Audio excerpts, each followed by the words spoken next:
नमस्कार दोस्तों, मैं आपका अपने चैनल विद्या गुरु में स्वागत करता हूं। इस वीडियो में आपके लिए करंट अफेयर लेकर आ गया हूं अप्रैल के 3rd वीक का, जिसमें हम बात करेंगे national current affair, international, banking, miscellaneous, award से रिलेटेड और जितने भी स्पोर्ट्स संबंधित क्वेश्चंस बने हैं उनको भी हम यहाँ पर डिस्कस करेंगे। रैंकिंग से रिलेटेड या फिर कोई स्टेट संबंधी जो करंट अफेयर है, सारे करंट अफेयर को कंपाइल करके मैंने एक ही वीडियो में आपको प्रोवाइड कराने की कोशिश की है।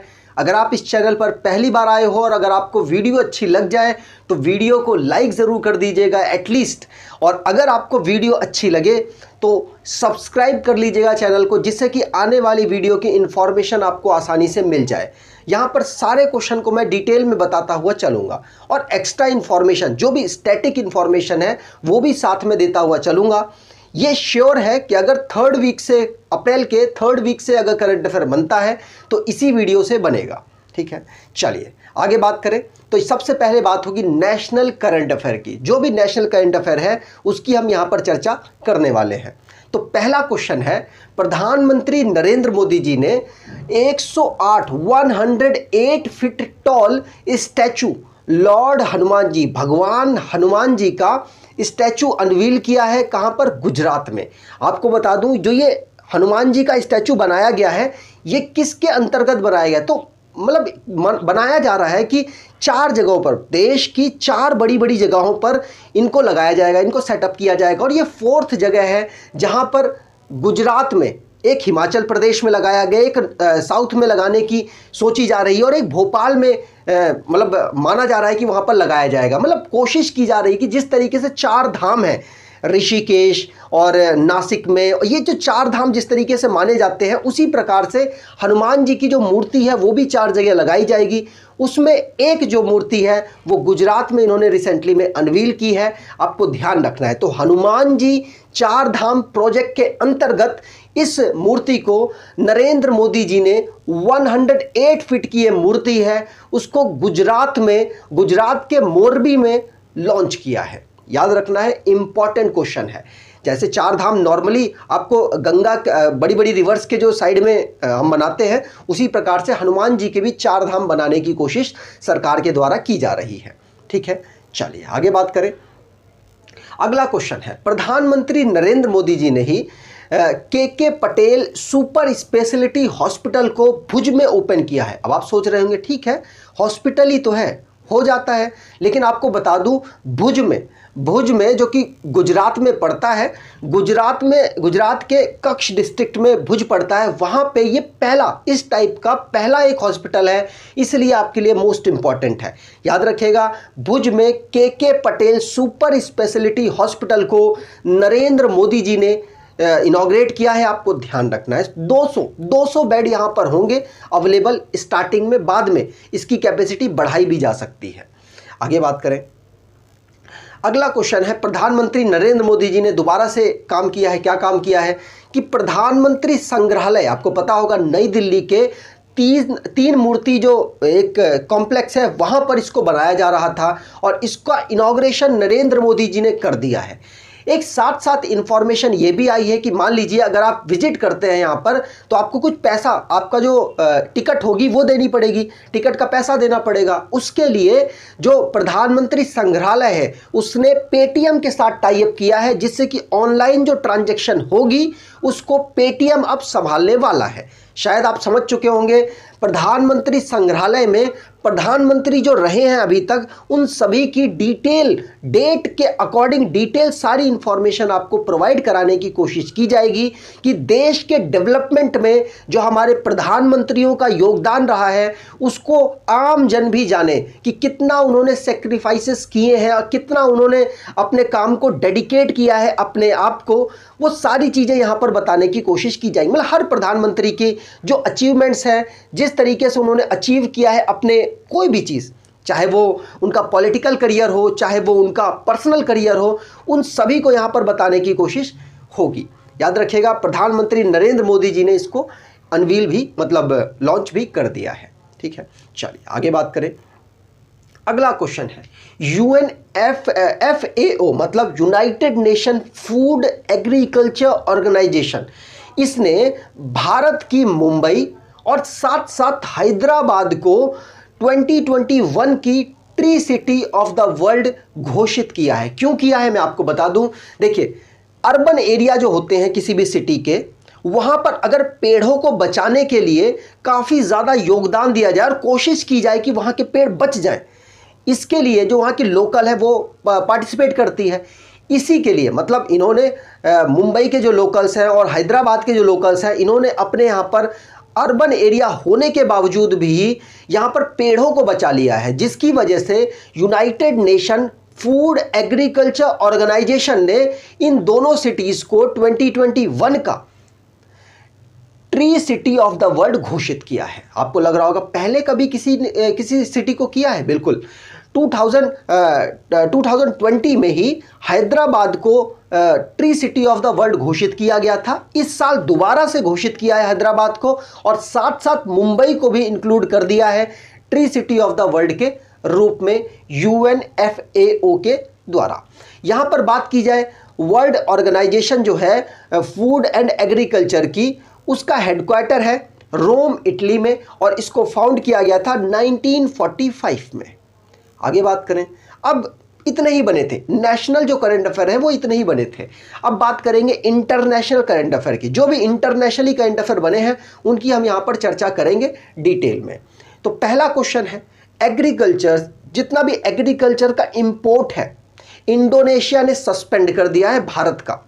आपको बता दूं, जो भी एग्रीकल्चर इंपोर्ट होगा भारत का, इंडोनेशिया जो भेजता है, अब इंडोनेशिया नहीं जाएगा। मतलब कुछ क्वालिटी इशू माना जा रहा है, मतलब माना जा रहा है कि इंडोनेशिया की जो हेड थे वहाँ पर लेबोरेटरी थी, उसमें टेस्ट किया गया कि मतलब सब कुछ सही चल रहा है कि नहीं चल रहा है, लेकिन वहाँ पर इशू पाया गया और इंडोनेशिया ने भारत के जो एग्रीकल्चर इंपोर्ट हैं उनको रोक दिया है। उनको कहा भैया रुक जाओ थोड़े दिन तक, बाद में फिर देखते हैं, और टेस्ट वगैरह कराएंगे, अपने आप पर थोड़ा सा और काम कीजिए आप, और उसके बाद फिर हम दोबारा से इसको ओपन कर देंगे। 28 अप्रैल तक तो जो सामान आना था, जो सामान जाना था, जो सामान इंडोनेशिया जाना था भारत से, वो तो जाएगा, लेकिन उसके बाद अब एग्रीकल्चर इंपोर्ट में रोक लगा दी है इंडोनेशिया ने भारत के। याद रखना है।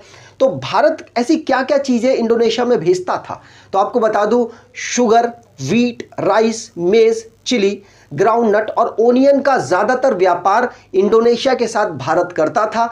भारत के जो ये प्रोडक्ट्स हैं, अब ये इंडोनेशिया 28 अप्रैल के बाद नहीं जा पाएंगे। ठीक है, याद रखना है। कुछ मैंने आपको बता ही दिया, क्वालिटी का इशू रहा है यहाँ पर।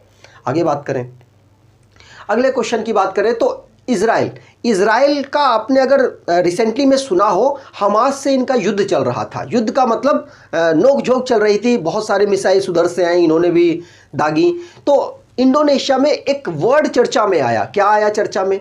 तो इंडोनेशिया से एक वर्ड ये चर्चा में आया, आयरन डोम। यहाँ पर बीम लिखा हुआ है, आयरन डोम चर्चा में आया था। आयरन डोम क्या था? आयरन डोम जो मिसाइल आ रही थी उनको हवा में ही ध्वस्त कर देता था, और उसके बाद जो नीचे लोग रह रहे हैं, पब्लिक रह रही है, वो बच जाती थी। तो इसी प्रकार से एक नया सिस्टम, एक नया एयर डिफेंस सिस्टम इन्होंने बनाया है, जिसका नाम है आयरन बीम। आयरन बीम का मतलब यहां पर है कि काम तो ये उसी प्रकार करेगा, लेकिन यहां पर लेजर लाइट्स का यूज किया गया है, इसीलिए इसको आयरन बीम का नाम दिया गया। सक्सेसफुली अभी रिसेंटली में इजराइल ने इसको टेस्ट कर लिया है। इजराइल की बात करें तो आयरन डोम के बाद अब इन्होंने आयरन बीम का सक्सेसफुली टेस्ट फायर किया है, और यकीन मानिएगा जो ये टेस्ट किया है, अब इनको सिक्योरिटी, अपनी पब्लिक की सिक्योरिटी के लिए इन्होंने बहुत बेहतर काम किया। क्योंकि जो ये आयरन बीम है, ड्रोन का अटैक होगा, रॉकेट्स का अटैक होगा, मोटार्स होंगी या फिर मिसाइल्स होंगी लॉन्ग रेंज वाली, एंटी टैंक मिसाइल्स होगी, उन सभी से ये जो आयरन बीम है अब इजराइल के लोगों को बचा सकता है। याद रखिएगा, आयरन बीम का टेस्ट किसने किया? इजराइल ने। और इजराइल का रिसेंटली में जो कहा सुनी, मतलब बहुत बड़ी लेवल की कहा सुनी हमास के साथ चल रही थी, तब ये वर्ड आया था आयरन डोम का। उसी से आप लिंक करके याद कर सकते हैं। इजराइल की यहाँ पर बात हुई है, तो इजराइल की कैपिटल है जेरूसलम, प्रेसिडेंट है इसके इजाक हर्जोग, और प्राइम मिनिस्टर नफ्ताली बेनेट है, करेंसी इजरायली सिकेल है।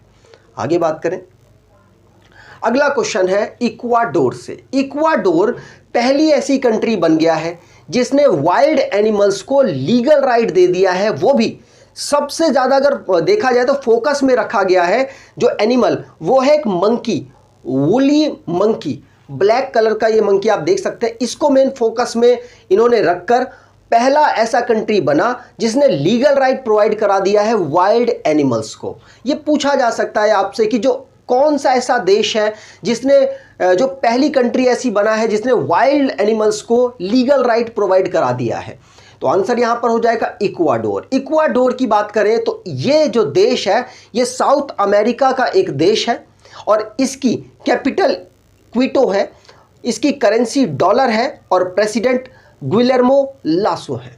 याद रखना है आपको, इंपॉर्टेंट ये जो कंट्री है आपसे पूछी जा सकती है। अब बात होगी करंट अफेयर जो स्पोर्ट्स से रिलेटेड है। स्पोर्ट्स से रिलेटेड जो करंट अफेयर बने हैं उनकी बात करेंगे। पहला क्वेश्चन है आपके लिए साजन प्रकाश। साजन प्रकाश जो कि गोल्ड मेडल जीते हैं डेनिस ओपन स्विमिंग में। स्विमिंग में भारत का ज़्यादा नाम नहीं है।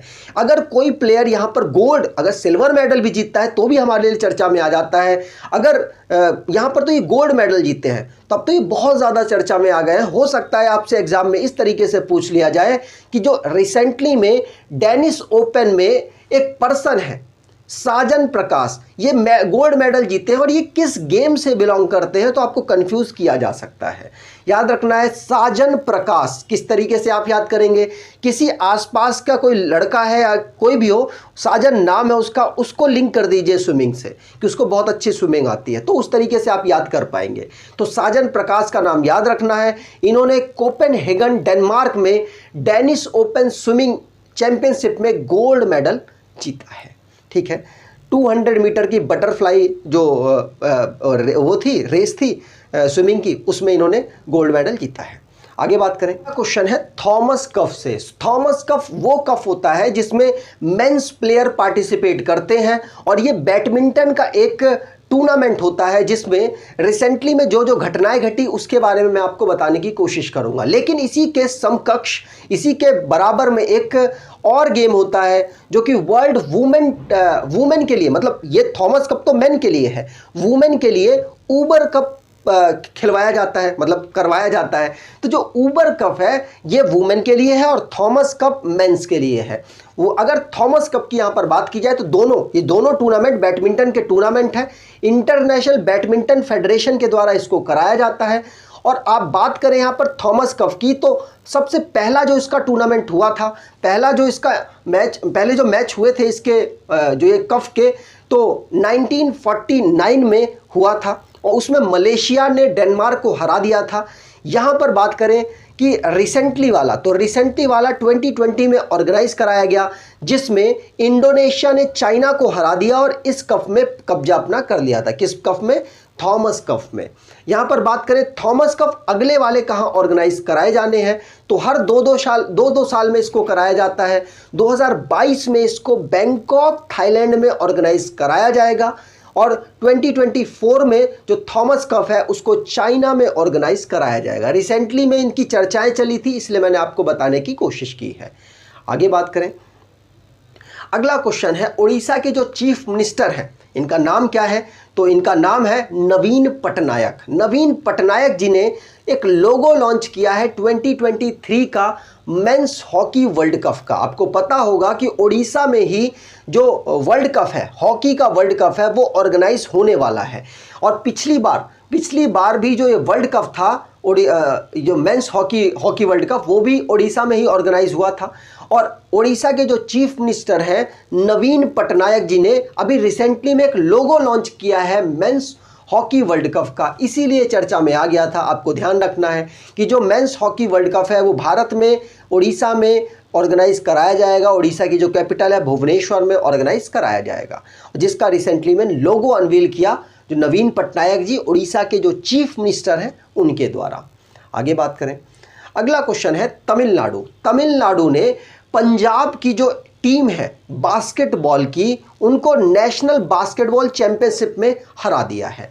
आप सोच रहे होंगे ठीक है मेंस वालों ने हराया है, तो वुमेन का हुआ क्या? बिल्कुल वुमेन्स का भी हुआ है। वुमेन्स में इंडियन रेलवे की जो टीम है उसने तेलंगाना को हरा दिया और हराने के बाद इस चैंपियनशिप को जीत लिया, मतलब नेशनल बास्केटबॉल चैंपियनशिप को जीत लिया। मेंस में तमिलनाडु जीता और वुमेन्स में रेलवे ने यहाँ पर बाजी मारी है। याद रखना है, आपसे पूछा जा सकता है इस टूर्नामेंट को ऑर्गेनाइज कहाँ कराया गया था? तो ऑर्गेनाइज कराया गया था इसको तमिलनाडु में, मतलब तमिलनाडु होस्ट कर रहा था और उसके द्वारा ही इस टूर्नामेंट को मेंस में जीता गया।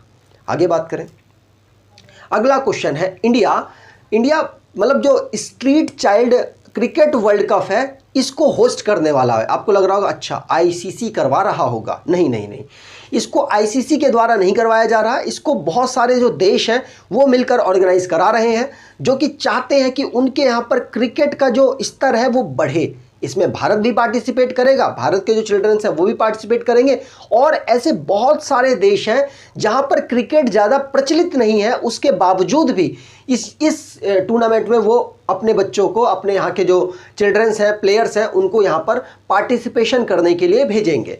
तो इंडिया होस्ट करने वाला है street child cricket world cup 2023 में। याद रखना है, आपसे पूछा जा सकता है। चलिए आगे बात करें, तो कोई बड़ी ऑर्गेनाइजेशन नहीं, देश मिलकर इसको ऑर्गेनाइज करा रहे हैं। आर प्रज्ञानंदा बहुत ज़्यादा चर्चा में रहते हैं ये पर्सन। ये चेस खेलते हैं और चेन्नई से बिलोंग करते हैं। आपको बता दूं रिसेंटली में इन्होंने चेस के नंबर 1 प्लेयर को हराया था, जिनका नाम है मैग्नस कार्लसन, नॉर्वे से बिलोंग करते हैं। और यहाँ पर ये न्यूज़ बनी है कि जो आर प्रज्ञानंदा है उन्होंने रेजविक ओपन चेस टूर्नामेंट को जीत लिया है। याद रखना है 16 साल के पर्सन है और बहुत बेहतरीन अपनी फील्ड में परफॉर्म कर रहे हैं। इन्होंने रेजविक जो ओपन चेस टूर्नामेंट है रिसेंटली में जीता और इनकी बात याद रखिएगा, एग्जाम में बहुत ज़्यादा मतलब रिसेंटली में चर्चा में रहे तो पूछे भी जा सकते हैं। अगले क्वेश्चन की बात करें तो ऑस्ट्रेलिया का जो विक्टोरिया है वहाँ पर 2026 का कॉमनवेल्थ गेम ऑर्गेनाइज होने वाला है। आपको पता होगा इस साल 2022 में जो इंग्लैंड है, इंग्लैंड के बर्मिंघम में ऑर्गेनाइज कराया जाएगा कॉमनवेल्थ गेम। अब अगला जो होने वाला है 4-4 साल के अंतराल में होता है, अगला जो होने वाला है वो ऑस्ट्रेलिया में होगा और जो लास्ट वाला हुआ था वो भी ऑस्ट्रेलिया में हुआ था। मतलब 2018 का जो कॉमनवेल्थ गेम है वो भी कहाँ हुआ था? वो भी ऑस्ट्रेलिया में हुआ था और अब जो 2026 वाला है वो भी ऑस्ट्रेलिया में कॉमनवेल्थ गेम होगा।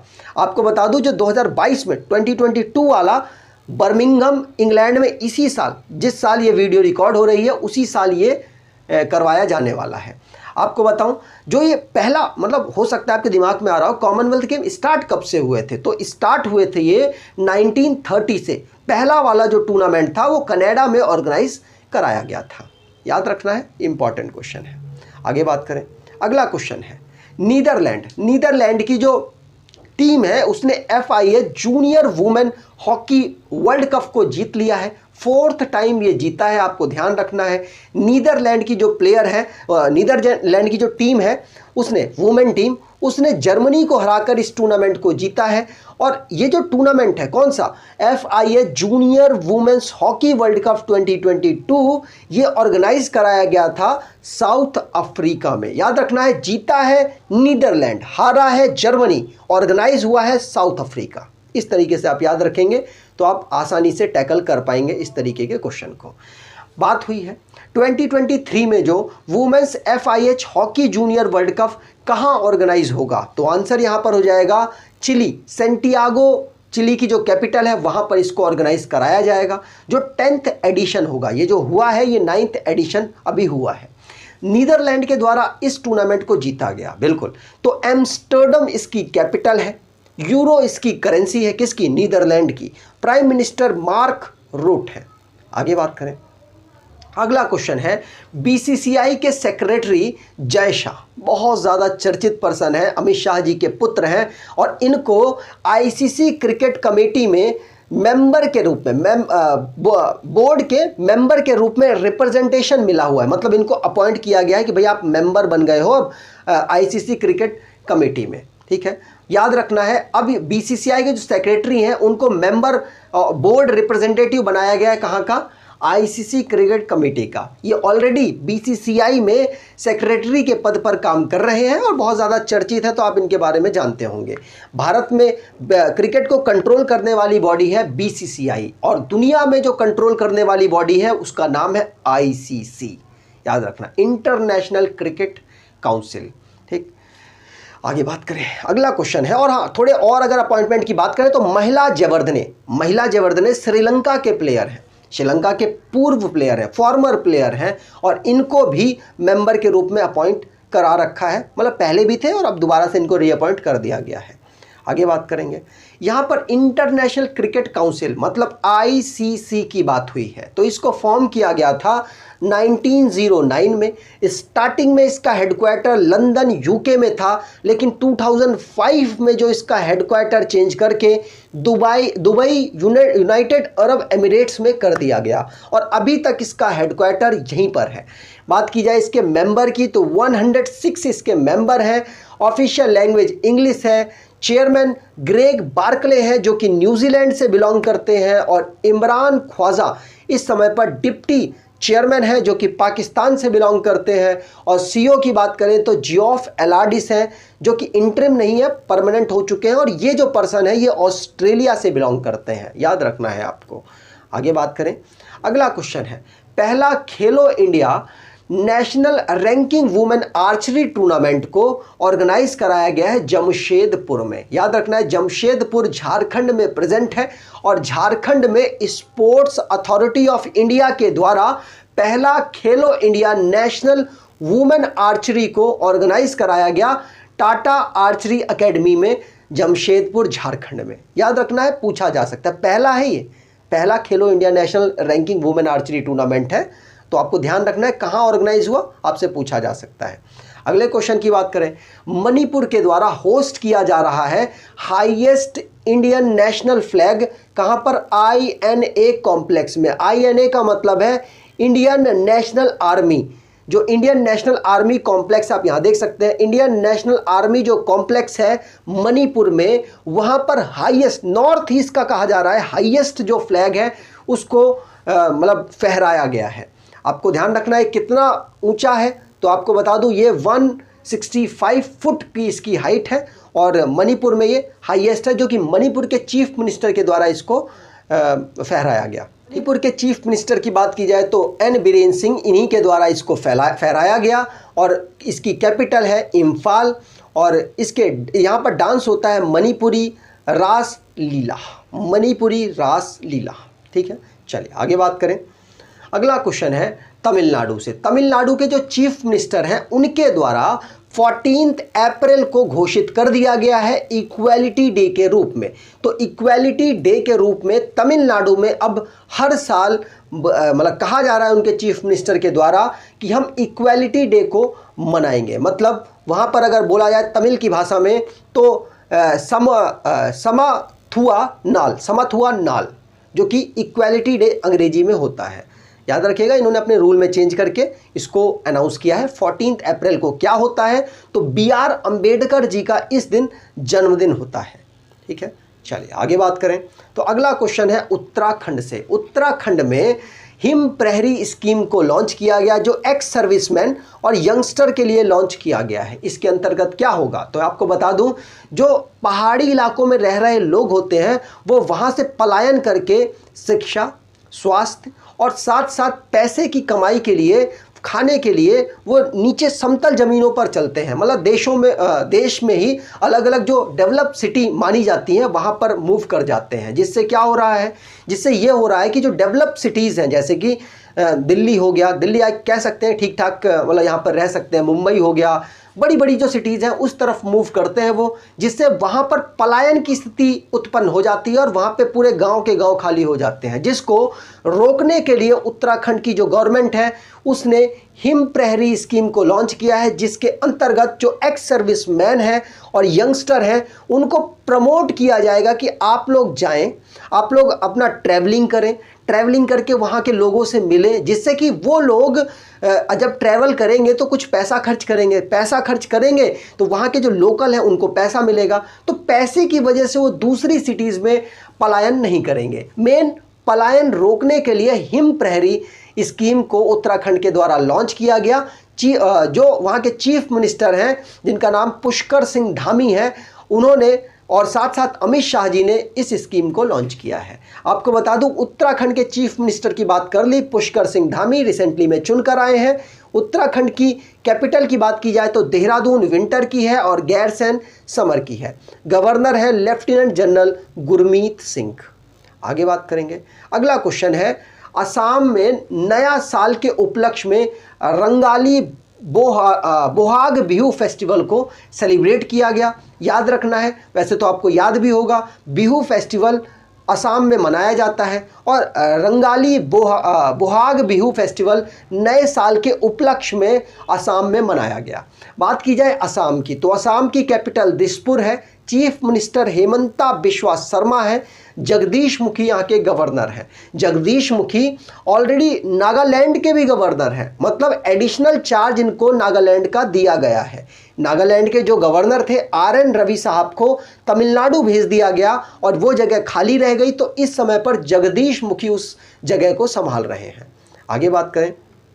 अब जितने भी क्वेश्चन आएंगे वो अवार्ड से रिलेटेड होंगे, ठीक है। चलिए यहाँ पर बात करें, उड़ान स्कीम को जो प्रधानमंत्री award for excellence in public administrator 2020 के लिए सम्मानित किया गया है। ये उड़ान स्कीम है, माना जा रहा है बहुत बढ़िया स्कीम है, इसको अच्छे तरीके से लॉन्च किया गया। इसके लिए प्रधानमंत्री award for excellence in public administrator 2020 से इसे सम्मानित किया गया। उड़ान जो स्कीम है, इसमें इसकी फुल फॉर्म अगर आप जान जाएंगे तो शायद समझ जाएंगे, अगर आपको पता है तो आप जानते होंगे। उड़े देश का आम नागरिक, मतलब माना जा रहा है कि जो बाटा पहनने वाले लोग हैं वो भी एरोप्लेन के दर्शन तो कर ही लेते हैं, लेकिन साथ साथ बैठ भी पाएंगे। तो इस स्कीम के अंतर्गत कम किराए में आप आराम से प्लेन का यूज़ कर सकते हैं और रीजनल कनेक्टिविटी बढ़ाने की कोशिश की जा रही है, जिससे कि लोग ज़्यादा से ज़्यादा प्लेन्स का यूज़ करें इमरजेंसी में। याद रखिएगा, जो ये उड़ान स्कीम है, इसको लागू कराने का जो पूरा जिम्मा है वो मिनिस्ट्री ऑफ सिविल एविएशन के अंतर्गत आता है। जो इस समय पर कौन संभाल रहे हैं, तो ज्योतिरादित्य सिंधिया जी के द्वारा इस मिनिस्ट्री को संभाला जा रहा है। और ये जो स्कीम है, ये जो स्कीम है, इसमें इसको किस कैटेगरी के अंतर्गत ये अवार्ड मिला है, तो आपको बता दूं, इनोवेशन जनरल सेंटर कैटेगरी के अंतर्गत इस अवार्ड को, उड़ान स्कीम को दिया गया है। जो अवार्ड है प्रधानमंत्री award excellence in public administration 2020 award, ये 2006 से दिया जा रहा है और अभी ये जो अवार्ड दिया गया वो उड़ान स्कीम को दिया गया है। पूछा जा सकता है, आपसे ध्यान रखना है। अगले क्वेश्चन की बात करें तो वाइस प्रेसिडेंट वेंकैया नायडू जी, जो कि 13th नंबर के हमारे वाइस प्रेसिडेंट हैं, उन्होंने international Gandhi award for leprosy, कुष्ठ रोग जिसको हिंदी में कहते हैं, लेप्रोसी 2021 को अभी रिसेंटली में दिया है, मतलब प्रेजेंट किया है। किन लोगों और किन ऑर्गेनाइजेशन को दिया है, तो आपको बता दूं, जो अवार्ड है लेप्रोसी के अंतर्गत इंटरनेशल गांधी अवार्ड, वो डॉक्टर भूषण कुमार को, जो कि चंडीगढ़ से बिलोंग करते हैं, और साथ साथ सहयोग कुष्ठा यागना ट्रस्ट जो कि गुजरात की ट्रस्ट है, इन दोनों के जो प्रयास है लेप्रोसी को कम करने के लिए, वहाँ के मरीजों को जो इलाज प्रोवाइड कराने के लिए, मतलब बेहतर परफॉर्मेंस इन्होंने किया है, जिसकी वजह से ये जो award international Gandhi award for leprosy इनको दिया गया है। डॉक्टर भूषण कुमार और सहयोग कुष्ठा यज्ञा ट्रस्ट, ठीक है, जो कि गुजरात का ट्रस्ट है, और जो डॉक्टर भूषण कुमार वो चंडीगढ़ से बिलोंग करते हैं। आगे बात करें, अगला क्वेश्चन है फाल्गुनी नायर। फाल्गुनी नायर से कंफ्यूज नहीं होना है, फाल्गुनी शाह, जो कि अभी रिसेंटली में फाल्गुनी शाह को ग्रैमी अवार्ड मिला है चाइल्ड कैटेगरी में। चाइल्ड कैटेगरी का जो मतलब सिंगिंग थी, उसमें उन्होंने बहुत बढ़िया परफॉर्मेंस किया होगा, इसीलिए उनको वहाँ पर वो अवार्ड मिला है।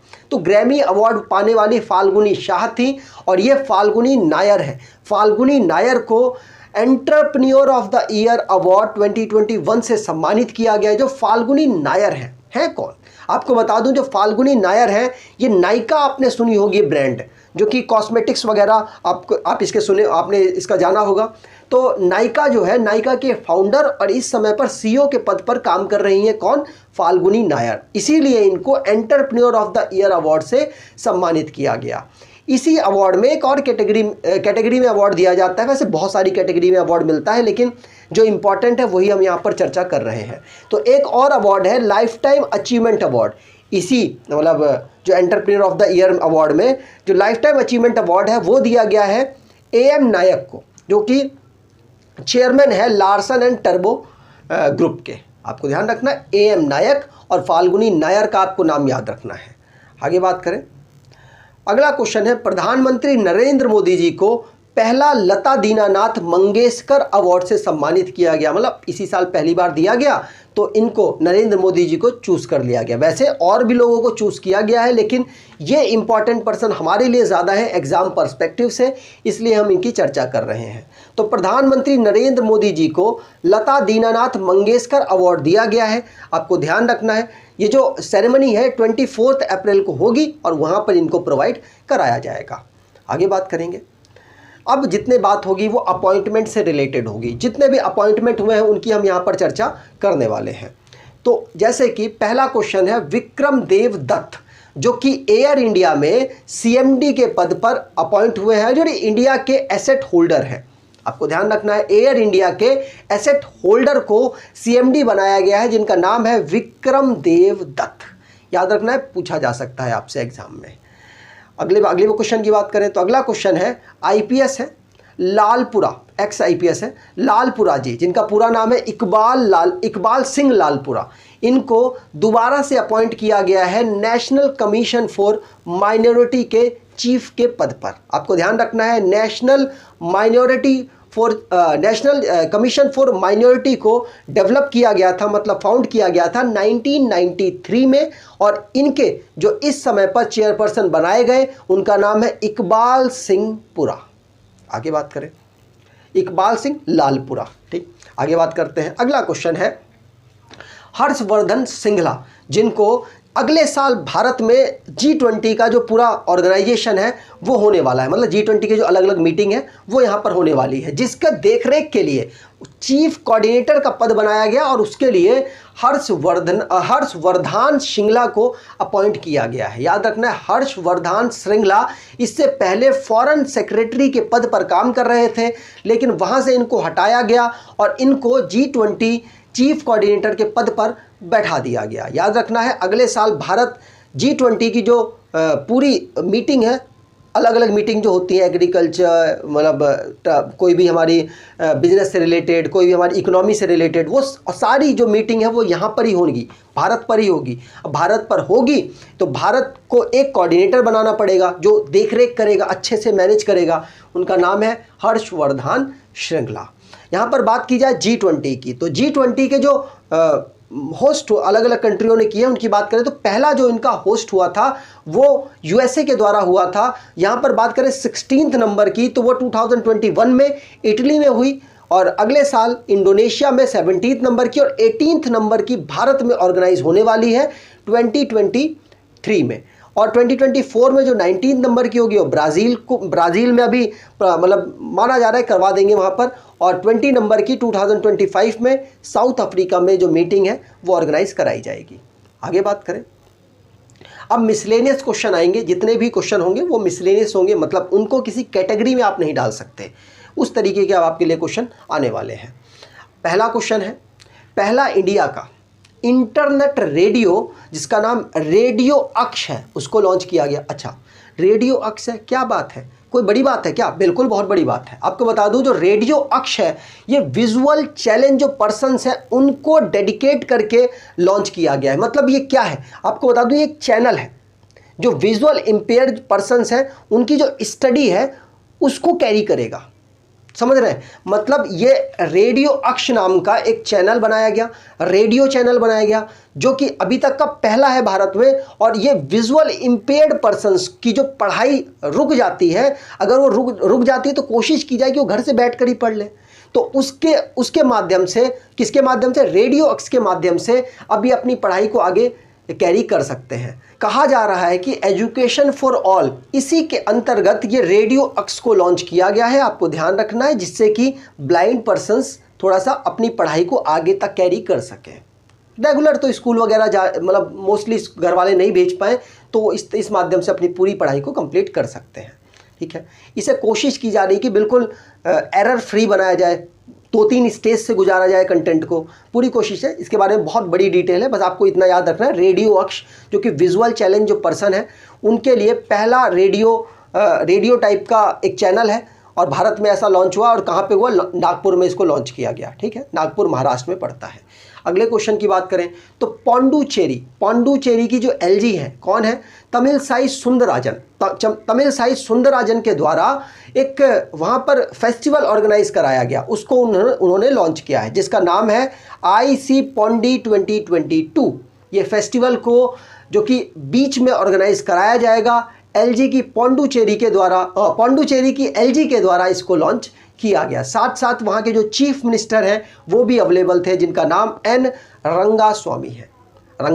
यहाँ पर बात की जाए यूनियन टेरिटरी की, तो यूनियन टेरिटरी में अगर स्टेट में देखा जाए तो गवर्नर होता है, अगर यूनियन टेरिटरी की बात की जाए तो यूनियन टेरिटरी में एलजी होता है।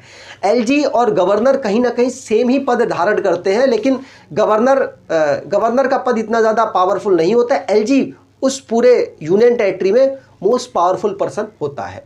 यहाँ पर बात की जाए, वहाँ मतलब स्टेट में तो चीफ मिनिस्टर की ज़्यादा चलती है। बात की जाए कि जो हमारा यूनियन टेरिटरी है, ऐसी कितनी यूनियन टेरिटरी हैं? तो 8 यूनियन टेरिटरीज़ हैं। 8 में से 2 यूनियन टेरिटरीज़ में चीफ मिनिस्टर भी आपको मिल जाएंगे और लेफ्टिनेंट गवर्नर भी आपको मिल जाएंगे। कौन कौन सी? दिल्ली और पौंडुचेरी। लेकिन जो 6 हमारी यूनियन टेरिटरीज़ हैं वहाँ पर सिर्फ आपको लेफ्टिनेंट गवर्नर मिलेंगे, लेकिन आपको वहाँ पर चीफ मिनिस्टर नहीं मिलेंगे। याद रखना है, आपको ध्यान रहेगा तो आप आराम से क्वेश्चन को टैकल कर पाएंगे। अगले क्वेश्चन की बात करें तो एक रिपोर्ट आई है एयरपोर्ट काउंसिल इंटरनेशनल के द्वारा top 10 busiest airport in the world. तो बिजी जो एयरपोर्ट है हमारे दुनिया में वो कौन से हैं? टॉप 10। आपको बता दूं भारत में एक भी जो इंटरनेशनल एयरपोर्ट है वो टॉप 10 पोजीशन पर नहीं आया। याद रखना है, आपको पूछा जा सकता है कि भारत के कितने हैं, तो 0 है भारत के। लेकिन दुनिया में सबसे ज़्यादा जो बिजीएस्ट एयरपोर्ट है वो है अटलांटा इंटरनेशनल एयरपोर्ट जो कि USA में लोकेटेड है। और दूसरे अगर पूरी लिस्ट की बात करें तो आप यहाँ देख सकते हैं पहले पोजीशन पर 2019 में भी था और 2021 में भी है और 2020 में सेकंड नंबर पर आ गया था। तो पहले पोजीशन पर अटलांटा है जो कि USA में पड़ता है। उसके बाद दलास है जो कि USA का है, वो भी दूसरे नंबर पे है। तीसरा भी USA का, चौथा भी USA का। यहाँ पर बहुत सारे USA के दिख रहे हैं, कुछ दिखे आपको कनाडा वगैरह के, लेकिन आपको ध्यान रखना है अटलांटा का नाम याद रखना है जो कि US का। और मोस्टली यहाँ पर US के जो airport most busiest international airport की लिस्ट में टॉप 10 पोजीशन प्राप्त किए हैं। आगे बात करें, अगर आपको ये वीडियो अच्छी लगी है, इन्फॉर्मेटिव लगी है तो आपसे अनुरोध है वीडियो को लाइक कर दीजिएगा, चैनल को सब्सक्राइब कर लीजिएगा और मेहनत पसंद आई है तो एटलीस्ट अपने कुछ दोस्तों तक वीडियो को शेयर ज़रूर कर दीजिएगा। धन्यवाद।